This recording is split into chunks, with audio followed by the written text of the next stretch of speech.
gathered in their masses to reduce the state to ashes. Brilliant souls in brave creation bring the love through liberation. Can you hear the freedom calling to the ones that they left crawling? Love can't win by compromising. We're the freedom phoenix rising. Oh, Lord, yeah! Welcome to Anarchapulco.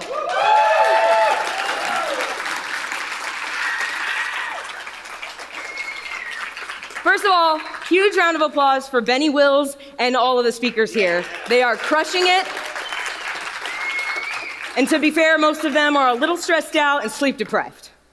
So it's taken a lot, and that includes me, by the way. I intended to get to bed at a good time last night, and I unfortunately have too many amazing people here I know and love, and that's the honest truth. And I want to talk to all of them, and I suck at prying myself away from conversation for things necessary like sleep. So guys, why did I do that? That actually ties into this talk. I am a voice artist, and it is my major passion and has been for most of my life, but a lot of people don't know that because a bunch of us talented, passionate people who have other things we like to do creatively are busy fighting the state.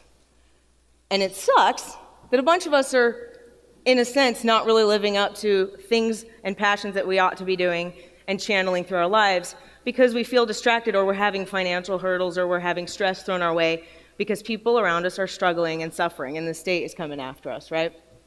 So my talk, for the first time in a while at Anarchapulco, maybe ever, is going to be less the philosophy and more practicality. Some of us have been in the movement for just long enough that we have our thumb on the pulse of the global movement. We're on social media, and despite being suppressed, we can sort of work the numbers and tell that we're not alone, and this movement's definitely bigger than the internet would like us to believe. They can do a lot to make it look like we're smaller than we are and to make us perceive that there are fewer of us. And even if a conference like this, right here, fluctuates in attendance, I can tell you the global liberty movement is rising in several ways, and it's rising fast, and the state is getting nastier right now because they are scared. They are scared. And some of us know that, and some of us don't get to see this and feel it every day, so we feel more discouraged. But I really want to start talking about practicality because there are still too many people in this movement who are actually suffering, but not really because they need to be suffering, more because it's not of their own doing. It's because they keep getting thrown massive hurdles by the state, or they're a product of the state system and they've been crushed by it. So the deck of cards they were handed is maybe not even as good as the deck of cards I was born with. And so they have an uphill battle, and they have emotional and mental struggles, and they have struggles that even I don't have. And it honestly isn't fair. Because what we've learned is that it's not unfair or bad to be prosperous. It's unfair and bad when somebody is a thief and steals prosperity from everyone. And that is what the state is doing. Activism in 2020. I started thinking because I had to deal with a lot of financial stress and hurdles this year, and a lot of them were unfair, and a lot of them were related to the state's extortion. And it came out of nowhere, and they tend to do that. And it's one of those things where you have to look at what you're going through and go, is the universe trying to tell me something about the needs of the community and maybe what I need to say in my message when I come to Anarchapulco this year? And that's what I do every year. So activism in 2020, I want the community to basically start asking practical questions about essentially what Ovens O'Brien was talking about. I don't just want you to look for how can you solve problems. I want you to pay attention to all the ways in which there may be problems going on right in the community around you, where if your skill or talent or ability can just do something simple to uplift somebody in a massive way, that can make a difference. And if we uplift each other, and we're the ones that see this wrong with the world, then we become a powerful force they cannot stop, and that's the last thing they want. The last thing they want is for every one of you to be financially free, emotionally free, spiritually free, and unstoppable with your passions. Because that is going to bring freedom to the world and wake up the world. The market is freedom. So here are some questions. I believe in thinking clearly and trying to get down to brass tacks and what does that look like and how can we help each other. And so part of what great thinking is asking the right questions. Who needs help? Who has potential? This is huge. There are people who are amazing people in this community that if they had one financial hurdle destroyed for them by someone else who could help them, they would be home free. Their one problem is, the state's coming after them to the tune of, let's say, $5,000. And $5,000 is a lot to some people, and it's nothing to some people. And I want to be one of those people who can say, my friend over there who's suffering, and they're about to lose their kid if they can't fork over this in 5 seconds, boom, problem solved. Take that away. I want to be overflowing to pick up the people in my life that are suffering. Who is being held back by unjust obstacles? How many of us here have been held back by unjust obstacles? That's the state. And we can talk about mindset all day long. We can talk about how your mindset creates your reality. That is a huge truth. It also doesn't stop the reality of the state. The actual truth a lot of us have actually experienced is that if you are vocal and open and honest about what the state is doing, they will find ways to harass you. And that sucks. There are people who are political prisoners right now. It isn't all hunky-dory, and mindset doesn't fix the problem right now. Mindset in action fixes the problem. And we have to be fearless, and we have to stop buying into their paranoia. Who is struggling but would be an unstoppable force for good if they had assistance? I'm not trying to answer that question for you. I want you guys to start connecting more in the community and looking for that. And some of you are already doing this. I'm not saying we're not. But I have noticed that there's a next level that we haven't reached yet. We can do better. And there are some of us who can connect more. And social media is making that increasingly difficult. But there are still easy ways to connect right now using technology and to get closer as a community. And I want to start using them more. Because it's going to get crucial. Inflation is rising in the US. How many of you know that? How many of you have been hit hard by that? How many of you feel that new Trump guy a bit? A lot of us do feel that. I mean, they've all been bad. No president's ever been good.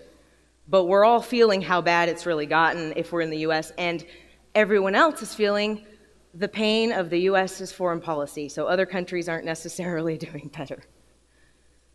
However, there's a lot of people succeeding right now, and it's because of communication and the internet. Now, who is not financially struggling themselves, but they want to level up to have enough to make a bigger difference?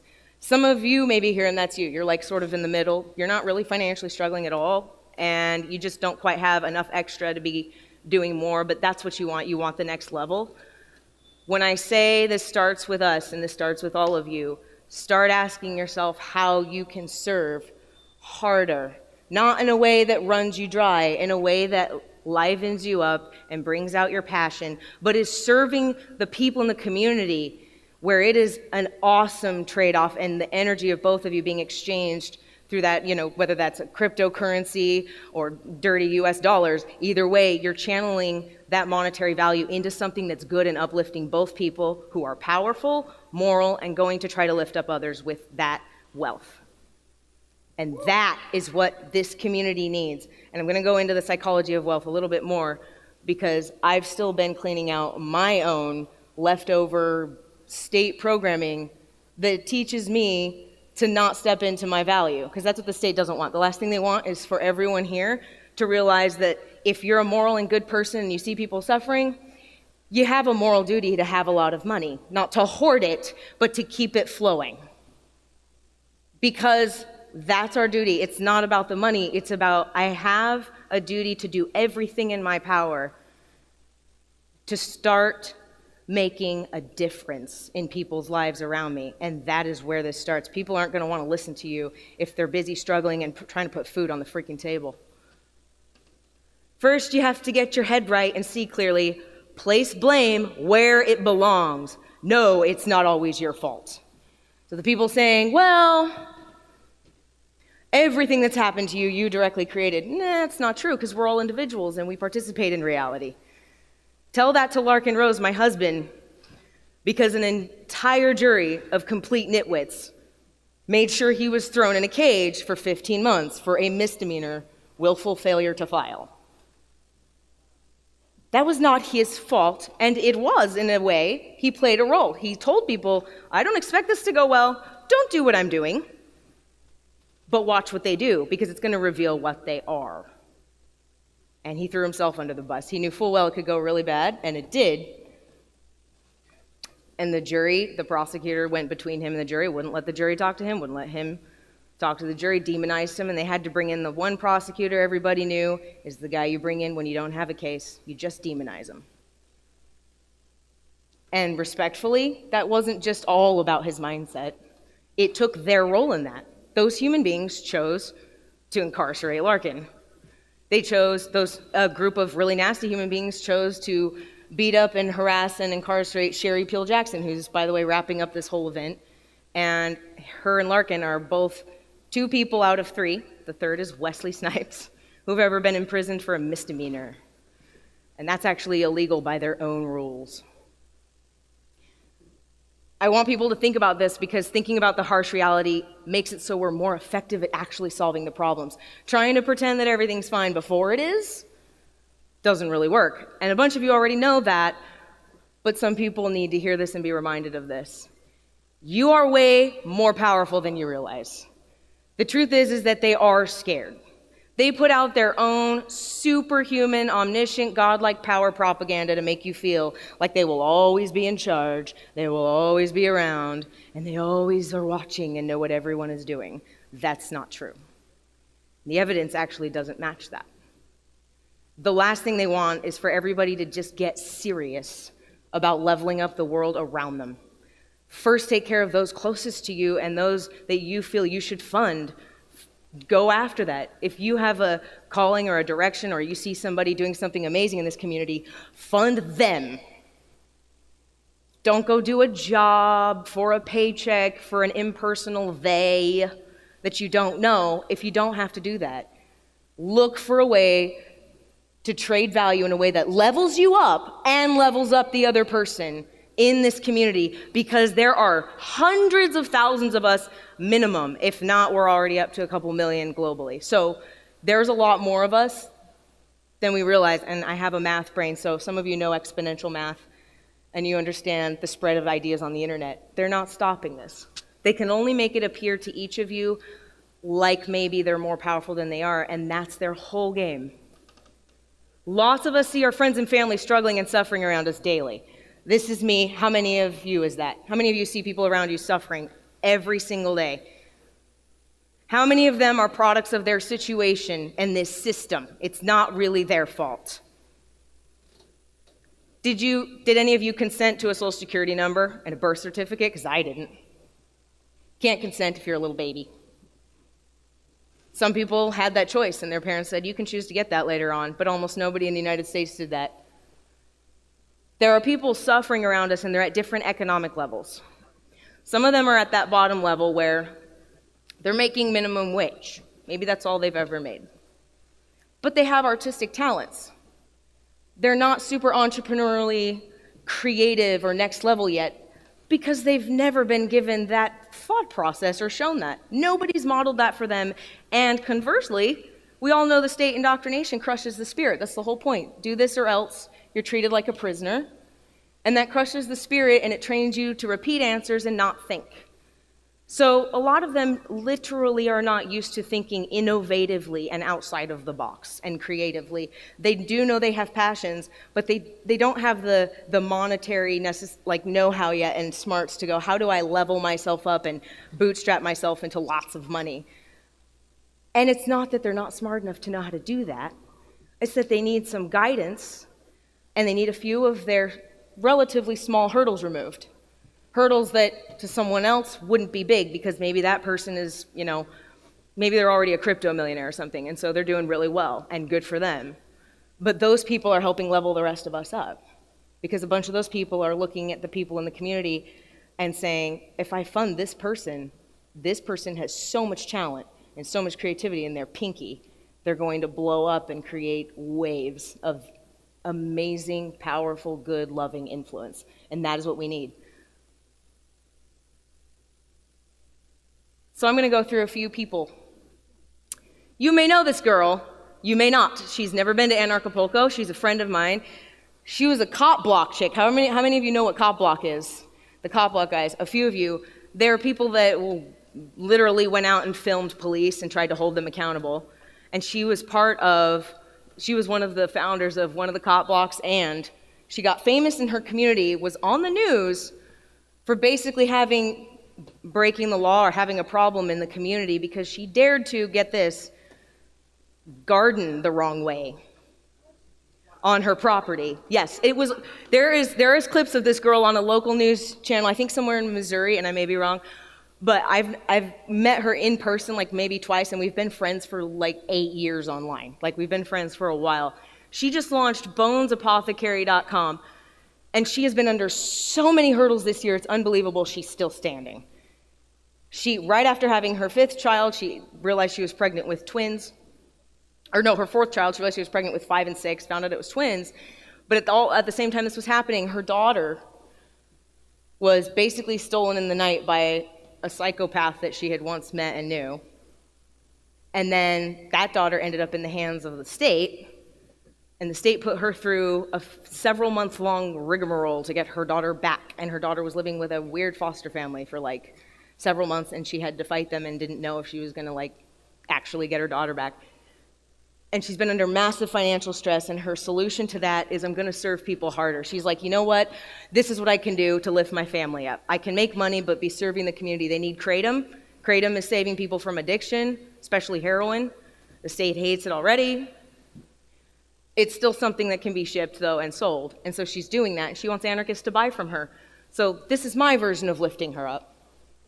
Now you all know about her. Bonesapothecary.com. You want to order Kratom? You can order it from her. Also, Luis Fernando Mises is here, and a lot of you know him. Same thing. You can order from him. This guy, I don't know if any of you know him. He's not somebody who's ever been here. He's a really, really good dude. Just a guy in the community a lot of people happen to know. He's never been a speaker. He struggles financially constantly, partly because of the deck of cards he was built. And for the last couple years, the state has been enabling his psychopathic, narcissistic ex to steal his child from him and demand money of him he doesn't have. And this guy has a work ethic like crazy. He works his ass off just to try to make these massive payments that are being demanded of him. And a difference could be made in his life with a few grand. I'm not kidding. And I know that because I've known him and watched him suffer and seen what he's gone through. And a lot of the men are suffering as a result of the state, and they do not get attention from enough people. And I'm tired of seeing that happen. I'm tired of seeing good fathers who are just a product of the system too. They were a statist once maybe, or maybe once they just didn't know what was going on. Now they do, and they want to do something about it. But they have to literally fight to get their children back. And they can't be helping other people if they're doing that. This is my best friend of 20 years. Most of you probably don't know her. This is her mother. She's probably going to see this talk, and I don't know how she'll feel about me doing this and showing her face on here. She'll probably kill me, or she'll just cry. But she's an amazing, amazing person. And she had a fairly average life in Mesa, where she grew up in a Mormon family of just her 2 parents and her. And her dad was kind of a mental case and kind of ditched her and her mom, and they had to kick him out because he got nasty. And her mom has struggled because of corrupt stuff in her religious community when she was a child and just things like that. And her mom's trying her best to take care of her daughter. And her daughter's trying to take care of her mom, but her mom can't work and isn't able to function. And they don't want to be on welfare, but her mom is on disability because her mom cannot mentally at all function. Is not not in the workforce and doing stuff. Her mom has just been under too much between her father and everything else her mom has gone through. It's been a lot. Do you know that I could save them from the financial struggle of trying to pay this puny amount of rent, relatively puny to a lot of people, by buying a manufactured home in Arizona, and you can get manufactured homes nice in Arizona for like 10 or 15 grand.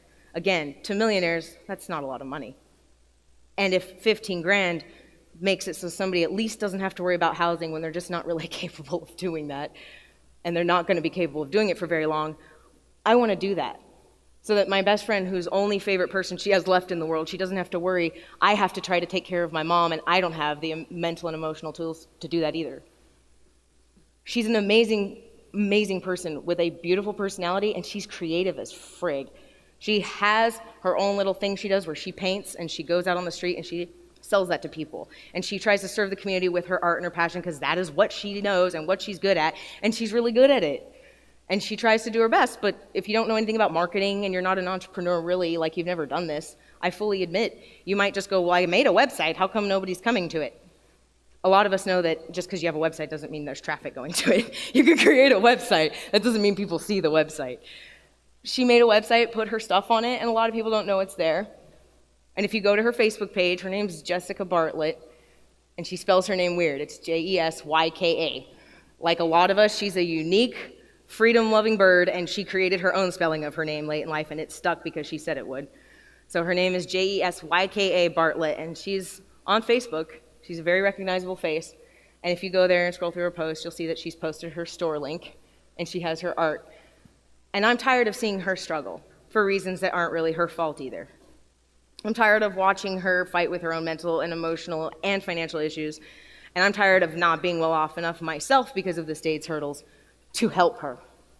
So what's the solution to all that? This is my favorite guy, obviously. The one person I'm sick of seeing get hit with hurdles is this guy.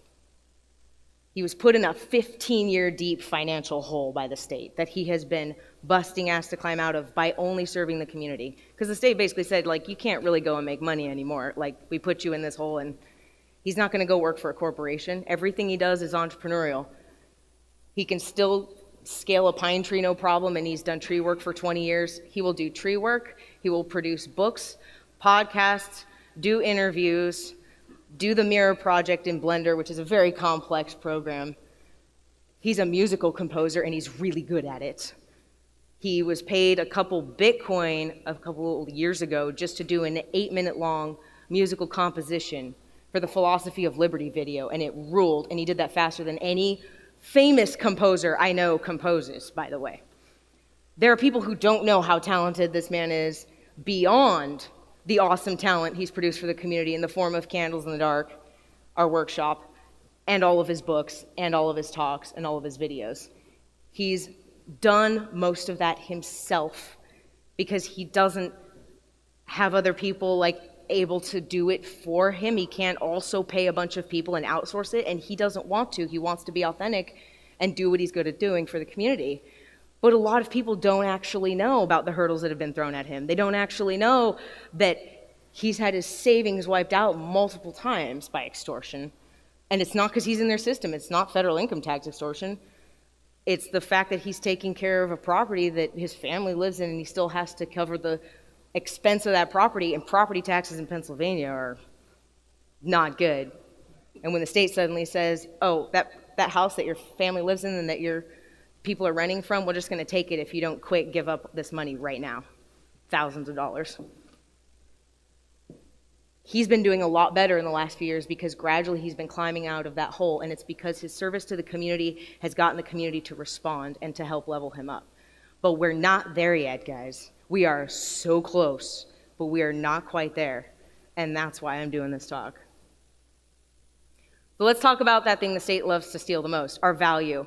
The way they steal our value is by convincing us that we're not allowed to have it. And the way they do that is both practically by stealing our money. Kind of screws with your head when you work really hard for something and that money represents about 2 years worth of time, and then they wipe it out. They just set you back 2 years. They said that effort you put in, meaningless. So they're practically communicating to you, here's the pattern you must live through, being stolen from. And then through indoctrination and philosophy, they're trying to make people feel guilty about making money. Meanwhile, they're happy to print it and bomb people using it. Lift each other up by serving and being useful to one another. I want nothing more than to serve my Liberty family using the best of my talents and abilities so that together us badasses can help uplift the world. That has started to happen for me, but I haven't been fully open and honest about how much I really want to be doing more for the community. I want to be doing more, and I need to be, because I need to be making more and prospering more, and I have some damn good skills that can be monetized, and I honestly haven't been because I've been so focused on fighting the hurdles right around me and trying to help the people in my life directly that are struggling. But we cannot uplift others while we're still drowning. And that's why the title of the talk is Activism 2020, You First. You can't lift up other people if you're still going under. So more connections in our network, more serving one another's needs, more uplifting and serving worthwhile creators and doers. Who are the people trying to do something or who have amazing ideas or who have a work ethic, but they're being held back? And are you somebody who can lift them up? And then what rung are you at in the economic scale? Maybe you're like not quite there yet and you need to level up. What are your talents and abilities that you can serve the higher levels of the community who have already started to prosper, and they can lift you up by bringing that talent into the world with their funding and their help of you. It's just an energy exchange. I want to serve you, and I'm not free yet. So what's my solution? I want to serve you more, and I want to connect with you all more. So here's how I can serve you. I am a voice artist. You heard that. This is my #1 passion. I have a knack for recording. I can sing, and I have a hell of a voice, and you didn't even hear the half of it. I have spent a lifetime building it. I did it the long way. I never had enough money for voice lessons. I built it from zero, from like 2. So I've been working on it a long time. And I have a knack for recording, which means when any of you who know recording, you need to know distance from mic. You need to know things like how to have your diction and tone and overtones controlled for what the vibe is of how you're recording. So narration is a whole art, and I'm a natural at it. I do it way faster than a lot of people, and everyone knows recording artists are paid by their time. So if they're efficient and good, they can get a lot done for you for, say, audio recording in a short amount of time because they're very, very good, and so they're of high value. I'm also an articulate, confident, and intelligent public speaker. This is my 5th year at Anarchapulco, and since my first talk, nobody, not a single person, could tell that my first talk was my first talk. The audience told me that because the MC, Nathan Freeman, he's a badass, by the way, and helped this conference get up to 1,700 people as of 2018. Nathan Freeman got on the stage and said, "Can any of you tell that was her first time doing a public speech?" And the whole audience said no. And then it just got better from there. I kept getting asked back, and it's very humbling to be asked to speak here. I appreciate it. But now I'm good at it, and I know a lot about a lot of things. I'm a self-educated nerd, like a lot of us. I know way too much about actual history, way too much about the American government, way too much about finance and economics, way too much about a lot of things.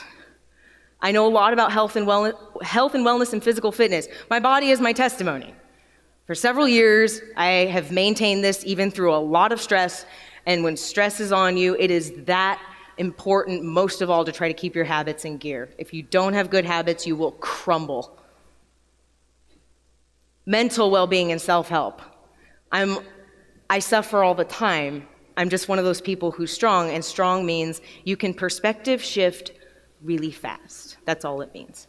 And I know mental tricks on how to do that because I have been trying to level myself up mentally and physically for over a decade. Are you a business owner or some kind of coach, consultant, health practitioner, liberty lawyer who needs to find more people to serve, i.e. you need leads? You need people you can serve, and they're willing to pay you and level you up for those services, and you're leveling them up somehow and helping them. I now have a huge network in the Liberty community. I want to be a connection point for you guys. If there are people that you're trying to serve in the entrepreneurial level in this anarchist community, I want to be able to do this for you. I want to connect people. That just means I know a lot of really cool people and a lot of weirdos like you. That's all that means. I have a big network just means I'm friends with a bunch of weirdos. Here's how I can serve you. I finally decided to launch my own agorist health and fitness consulting the simple way. This is what I've started doing, $50 an hour session on Skype or phone. I can consult with you periodically with direct text access to me, and that would be like a weekly rate, and we can discuss that. But I've already got my first couple clients, so that's really cool. And I can do more. This is the Rose channel. We just launched it. Case and Bryden and Patrick Smith launched it while we were here at Anarchapulco. This is going to be Larkin's Candles in the Dark, one-stop shop, and we're going to put more of our content here. And then this is how to connect with me. All of you, I totally want you to take a picture of that because I'm out of time. This is where I am, how to contact me by email, Rose Resources. If you need help connecting with the community, I want to get you in. That is my cell phone number. I don't know what kind of hell is going to break loose because I just gave you all that. But that's my cell phone number. And yesterday I opened this Facebook group and invited a bunch of people. Not sure yet how to get more of you in there, but this is our community. And then this is tiny because this is how much I care about Instagram. I don't care. But I am on it, and you can find me. And then this is how to connect with Larkin. If you want to hire him for anything, music related, you want to hire him to do any kind of liberty work or whatever, and pay him well to do it because he's going to do a good job, that's your guy. Is he in Phoenix too? Yes, Larkin and I are both in Phoenix. This is my Facebook page and what it looks like right now. So if you guys want to find me on Facebook, that's where I am. I advise messaging me there or getting a hold of me through here, and we're going to connect and get in community, and we're going to start building off of each other's talents and abilities. Amen? Amen. All right, Anarchy Church is over for me.